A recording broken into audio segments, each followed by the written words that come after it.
Saya nggak ngerti. Cuman kita berharap ya, Pak Prabowo ini orang militer, sama seperti Pak Narko. Dia tahu tuh apa yang disebut dengan geopolitik. Tapi sebelumnya Pak Cungkring kita itu nggak ngerti apa-apa. Dia cuma ngamplas kayu soalnya. Jadi ketika serbuan rencana-rencana ekonomi Republik Rakyat Cina dipaksa tanda tangan, dia iya aja. Karena dalam otak dia ini menghasilkan uang.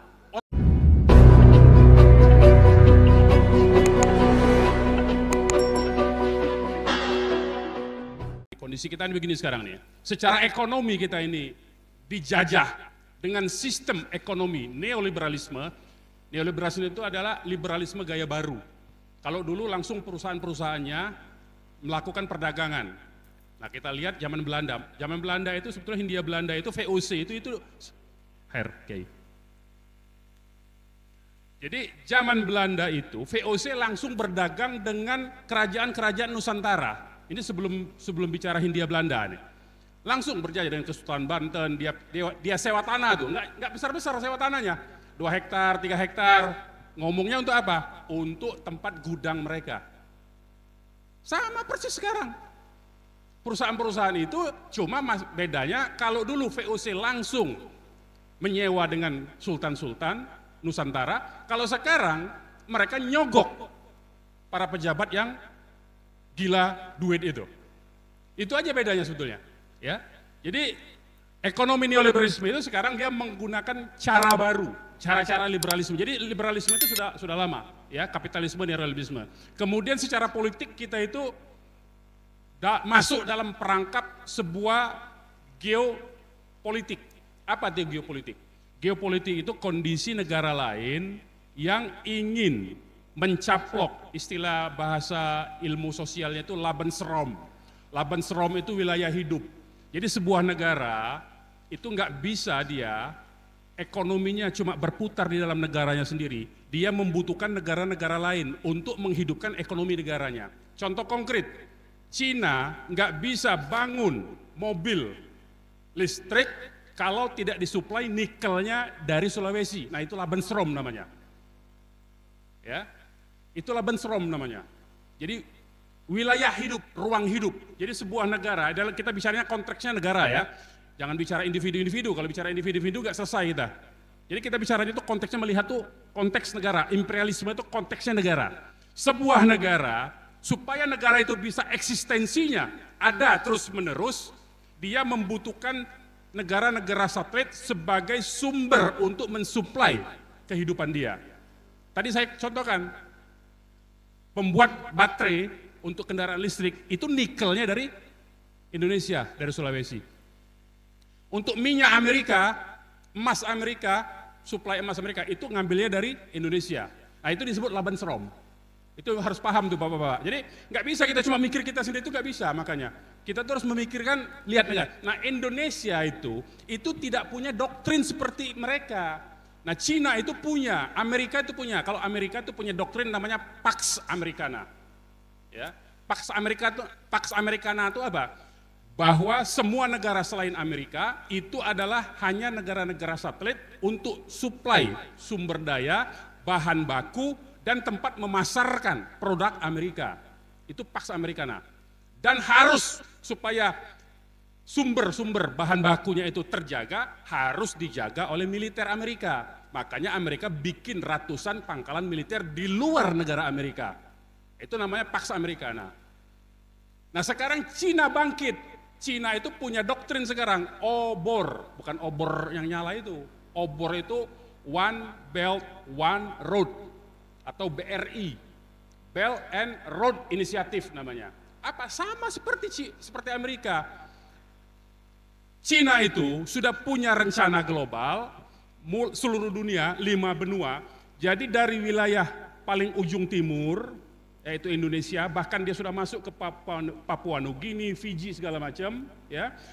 Dia sudah punya perjanjian, suplai bahan bakunya, itu terus sampai ke Indonesia, terus dia sampai ke Eropa Timur, sampai ke Afrika Utara, bahkan Amerika Selatan dia sudah punya rencana membangun jalan dan kereta api dari Brazil pantai timurnya sampai ke Chili pantai baratnya. Itu disebut doktrin obor itu. Jadi jalur sutra baru. jalur perdagangan baru. Nah, untuk menopang rencana obor Amerika, geopolitiknya seperti itu, Cina itu sudah membuat pangkalan militer di Natuna Utara. Coba Bapak cek, silakan ada. Nah, itu disebut imperialisme. Nah, dengan konteks imperialisme seperti inilah sebetulnya Indonesia itu saya nggak ngerti. Cuman kita berharap ya, Pak Prabowo ini orang militer, sama seperti Pak Narko. Dia tahu tuh apa yang disebut dengan geopolitik. Tapi sebelumnya Pak Cungkring kita itu nggak ngerti apa-apa, dia cuma ngamplas kayu soalnya. Jadi ketika serbuan rencana-rencana ekonomi Republik Rakyat Cina dipaksa tanda tangan, dia iya aja. Karena dalam otak dia ini menghasilkan uang. Otaknya di situ. Nah, ini realitas ya, ini realitas. Jadi dia tidak memikirkan eksistensi NKRI ini dalam jangka panjang. Cungkring Pak namanya. Ya. Jadi dia tidak memikirkan eksistensi NKRI, dia tidak memikirkan nasib rakyatnya.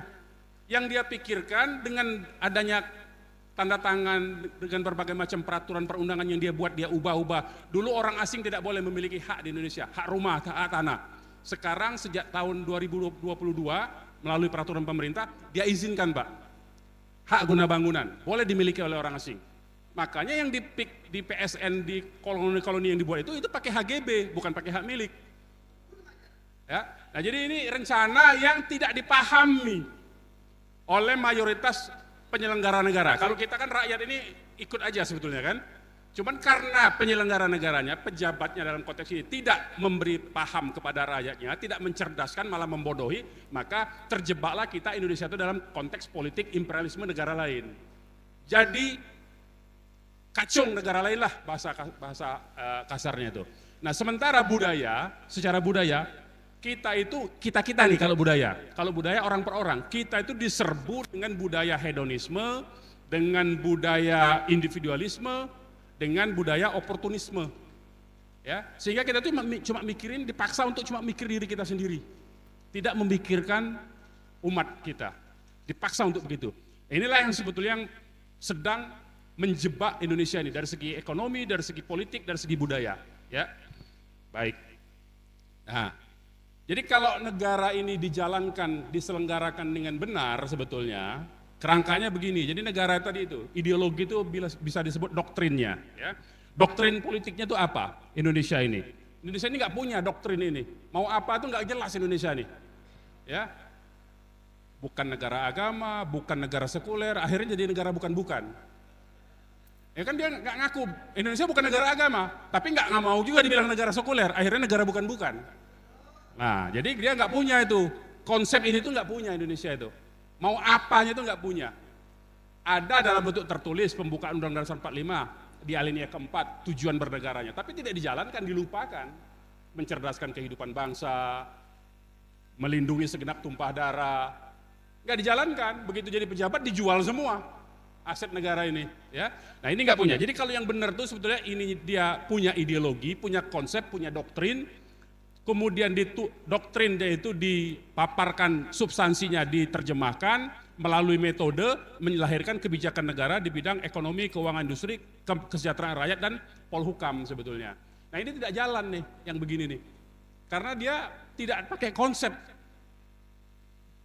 Jadi pejabat negara itu nggak punya konsep. Jadi asal ada orang ngomong, Pak ini ada bisnis, ya oke, bisnis kita. Pak ada ini, dia ini, begitu aja sebetulnya. Jadi nggak ada konsep yang utuh begitu, nggak punya roadmap, ya. Nah, kalau ini ringkas saja saya mau sampaikan begini kira-kira gambaran bagaimana kapitalisme internasional itu bekerja, ya. Dari modal internasional, kemudian masuk ke negara jajahan. Negara jajahan itu dipaksa dan difungsikan melalui berbagai macam perubahan undang-undang dasar sehingga penyelenggara negara itu nggak berani apa-apa. Dia akhirnya menjalankan apa agenda dari negara asing. Itu sebetulnya, ya, fungsi negara. Ini singkat saja. Jadi kita nggak usah bahas terlalu panjang di sini. Ya, intinya bahwa kita itu cuma dijadikan tempat memasarkan barang bagi negara-negara kapitalis dan modal internasional, perusahaan internasional, ya. Kemudian menyediakan bahan baku, sumber daya alam, dan buruh tenaga kerja yang murah. Kalau kita bandingkan sekarang misalnya, sama-sama sopir. Tapi sopir dari Republik Rakyat Cina, gajinya itu 25 juta Pak. di tambang Konawe situ.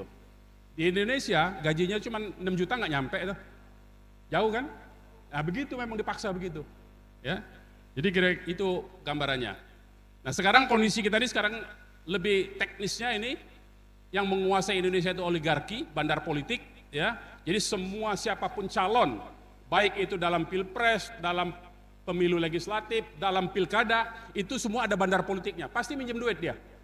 Pasti minjem duit dengan pengusaha-pengusaha itu. Dan astagfirullahnya itu, duit yang sumber tempat dia minjem itu bukan dari orang Islam, bukan dari pengusaha muslim.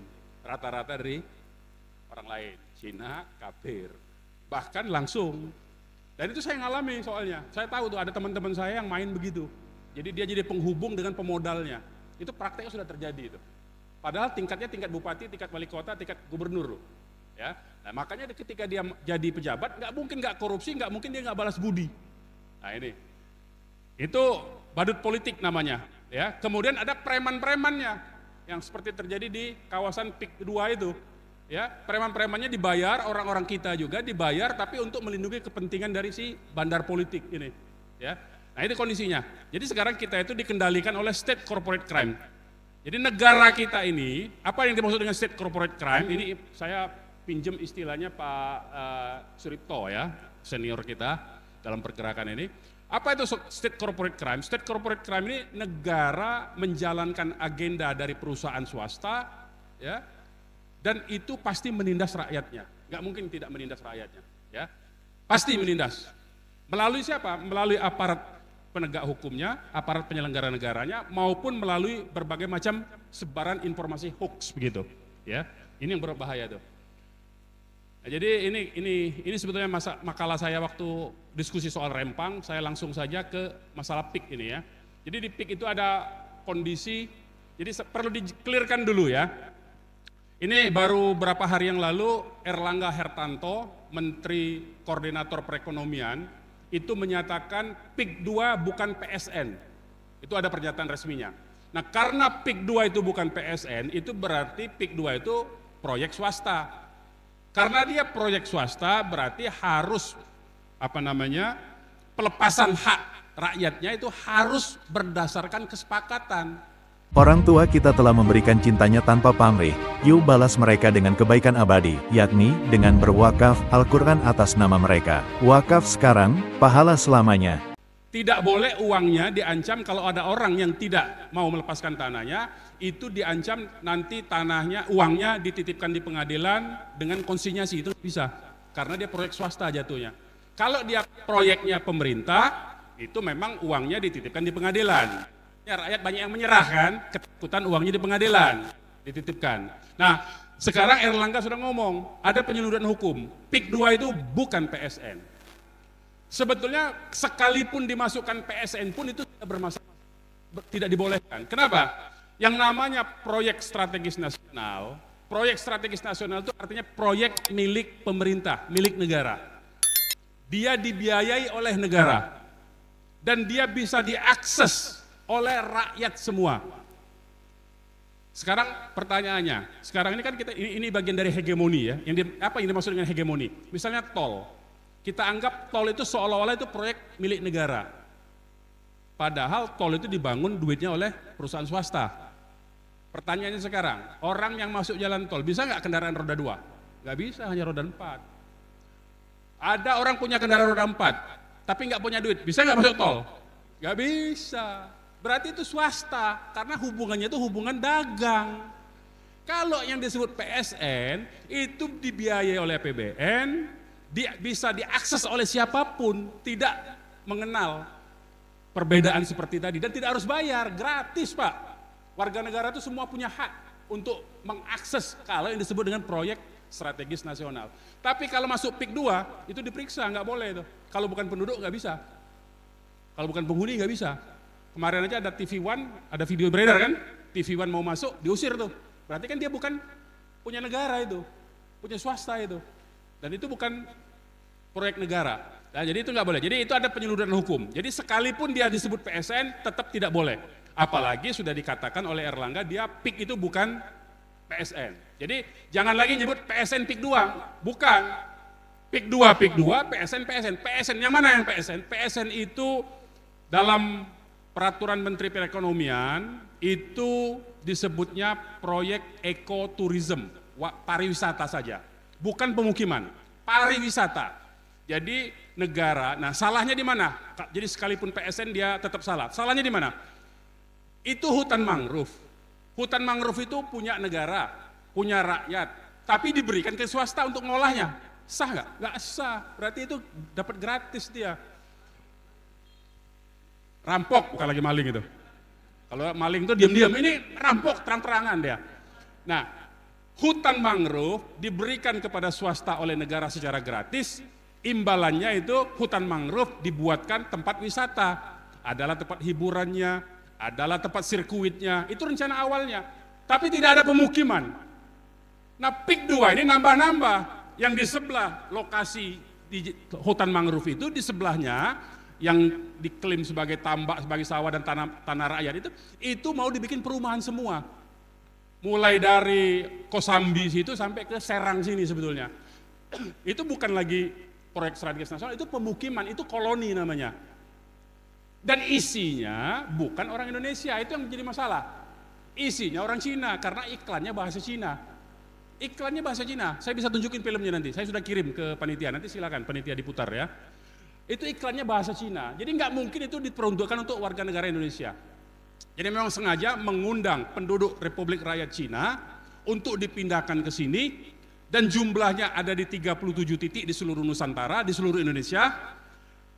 Wilayahnya itu di pesisir pantai semua, sehingga secara geografis, geopolitik, geostrategis Indonesia itu sudah terkepung sebetulnya. Ya, pribumi-pribumi kita ini umat Islam terutama itu sudah terkepung, udah nggak bisa apa-apa lagi.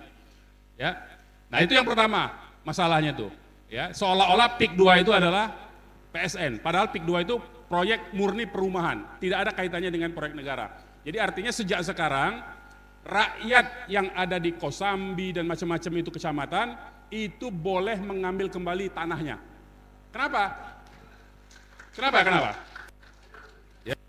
Kenapa dibolehkan? Boleh nggak secara hukum negara dulu? Saya bicara hukum negara dulu. Boleh nggak? Nggak boleh, Pak. Ada pasal 1320 KUH Perdata namanya. Pasal 1320. Kalau perjanjian antara dua belah pihak tidak saling bersepakat, artinya ada keterpaksaan, maka perjanjian itu batal demi hukum. Silakan dicek. Ya. Artinya apa? Kalau rakyat yang selama ini terpaksa ditakut-takuti bahwa ini PSN, kalau tidak terima ganti rugi akan dipaksa lewat pengadilan, itu berarti kan tidak sah. Dia tidak ridho tuh. Berarti itu batal demi hukum. Berarti dia boleh ngambil kembali itu tanahnya. Loh, duit yang sudah diterima, ya angus lah, salah sendiri. Ya, jadi uangnya nggak usah dikembaliin, salah sendiri dia udah nipu kok. Jadi rakyat jangan ditakut-takuti lagi untuk mengembalikan uang itu. Ambil aja uangnya, udah sah itu. Tanahnya tanah dia kembali, uangnya uang dia kembali. Apalagi secara syariat Islam, ini kiai ada. Kalau tidak ridho dalam jual beli, menyembunyikan informasi, ada cacat barang, batal jual belinya kan, haram itu masuk kategorinya. Nah jadi makanya secara hukum negara maupun secara hukum syariat sah rakyat di Kosambi, di macam-macam kecamatan yang ada di sana sampai sekarang itu mengambil kembali tanahnya. Itu harus dibilangkan gitu. Ya, jangan takut sama rakyat, bilangin, ambil lagi itu tanahnya. Bener itu, supaya rakyat itu nggak ini kan rakyat ini ketakutan karena nggak ngerti hukum kan, ditipu-tipu nanti begini, udah ambil lagi, itu haknya mereka. Yang sudah diuruk itu ambil lagi aja, patokin lagi tuh, semua tanah itu suruh patok lagi rakyat. Ya, terutama oleh pemuda-pemuda, oleh mujahid-mujahid, oleh laskar-laskar itu patok kembali suruh rakyat yang punya tanah. Ya, jangan takut, itu tanahnya mereka soalnya.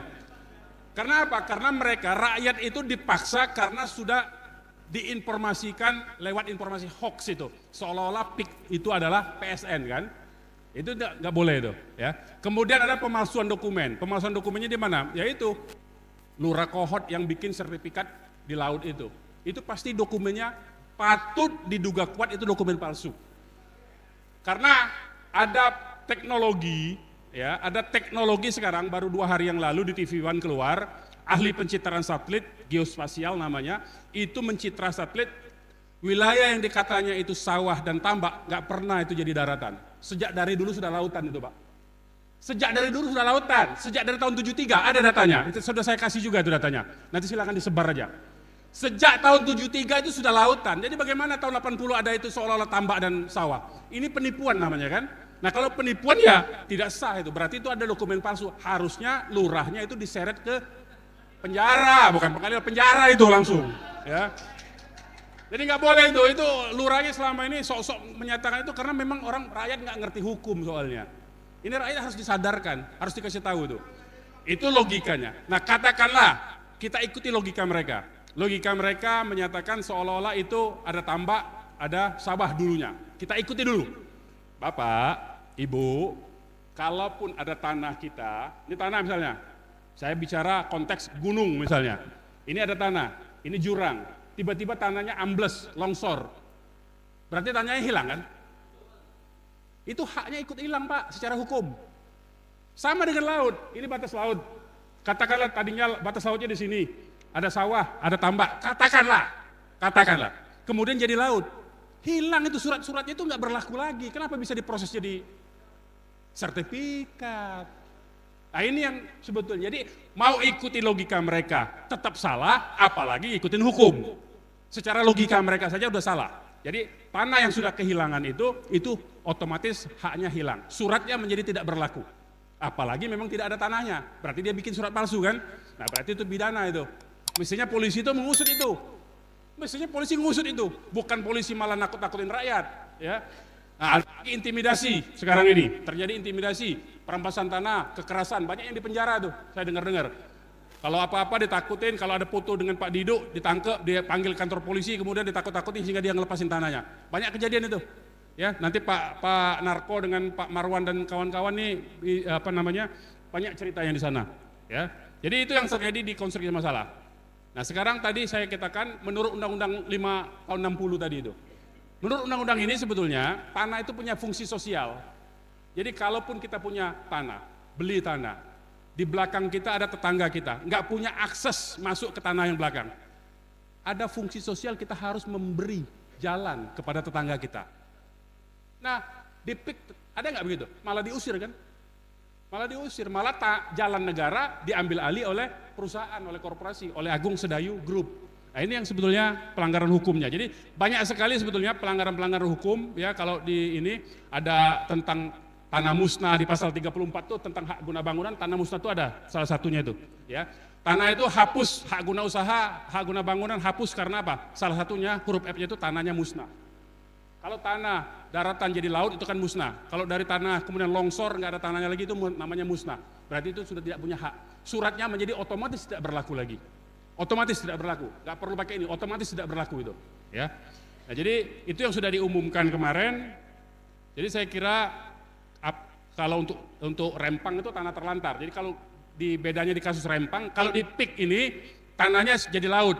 Ya katakanlah begitu, atau memang tidak ada tanah yang laut diklaim sebagai tanah. Tapi kalau di Rempang, itu negara katanya, ini pun katanya, pernah memberikan HGB kepada perusahaan di tahun 2004. Kemudian baru datang lagi tahun 2024. Gitu kan?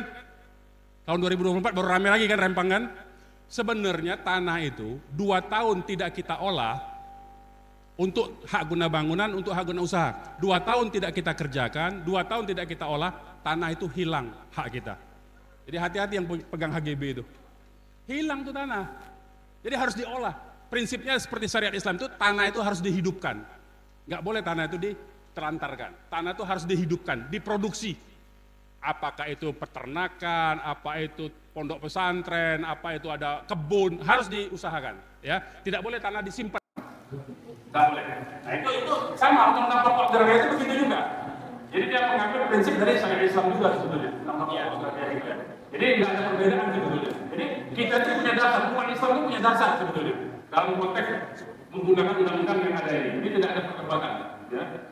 Nah, ini PP-nya, ya, pelanggaran HAM-nya. Nah sekarang tadi saya mau fokuskan dari tadi itu bahwa pembuatan pemukiman-pemukiman di pesisir pantai itu tidak lain dan tidak bukan bagian dari rencana besar yang geopolitik Republik China. Itu mesti kita. Jadi artinya sekalipun rakyat dibayar tinggi harganya, katakanlah 2 juta 3 juta per meter, Tetapi, dan rakyat ridho, tetapi koloni itu kemudian ditempati oleh warga negara Republik China, tetap saja itu ancaman bagi Indonesia. Ancaman kedaulatan kita ini. Karena negara ini tidak akan bisa merdeka kalau dikendalikan oleh kekuatan dari Republik China. Yaitu apa? Melalui peraturan perundang-undangan maupun melalui orang-orangnya. Republik China itu penduduknya 1,5 miliar. Dia buang saja 200 juta dari yang katakanlah penjahat-penjahatnya, pelaku kriminalnya, yang dari penjara di Republik China itu dipindahkan ke Indonesia supaya mulai jahat kan, supaya nggak lama memang. Dipindahkan tuh 200 juta ke Republik China dari 1,5 itu, dia masih punya 1,3 miliar. 200 juta itu enteng dia, uang itu. 200 juta itu kemudian yang mengambil alih ditugaskan oleh mereka, dipimpin oleh tentara-tentara yang sudah skill lebih dahulu, yang menyamar sebagai tenaga kerja asing masuk Indonesia di pertambangan, di bagian sektor, dipimpin oleh mereka itu, maka kriminal-kriminal itu nanti akan mengambil alih tanah-tanah kita, negara kita. Nah, ini yang harus diperhatikan. Jadi bukan cuma sekedar rakyatnya. Kalau rakyat ditindas itu sudah kewajiban manusia untuk membela. Negara kita dijaga, kewajiban kita juga untuk yang katanya disproporsional itu. Cinta tanah air itu harus diwujudkan, jangan cuma ngomong aja. Selama ini kan yang ngomong disproporsional itu pada malah bela aguan. Dan pada bikin pertemuan itu dia boleh ngomong NKRI, tapi bela aguan. Mestinya dia bela penduduk yang Islam itu, bukan bela Cina kafir. Nah ini anomali yang kita hadapi, dan karena itu sebetulnya kewajiban kita semua supaya nanti Indonesia bisa merdeka lepas dari cengkeraman oligarki dari state corporate triangle. Jadi mudah-mudahan kita bisa sadarkan rakyat di sana bisa kita dorong untuk mengambil kembali tanah-tanahnya, dan rakyat itu berani kalau dipimpin oleh para tokoh dan para ulama. Kalau enggak berani ya, yang namanya domba itu harus ada pemimpinnya.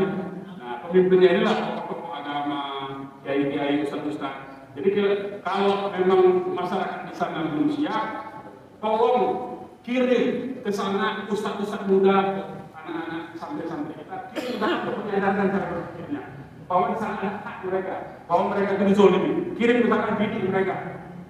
Yang saya dengar di sana memang jarang, kegiatan keagamaan jarang. Nah, kirim santri-santri kita yang mudah-mudahan sebagaimana teman-teman kita dari kelompok sekolah itu sering kirim misionaris-misionarisnya kalau ada peristiwa-peristiwa begitu. Nah kita kirimlah santri-santri kita supaya mendidik masyarakatnya supaya mengetahui hati dan berani melakukan itu. Karena tanpa itu rakyat akan terus ditipu dan ditekan oleh mereka. Saya kira itu saja bisa saya sampaikan. Terima kasih. Saya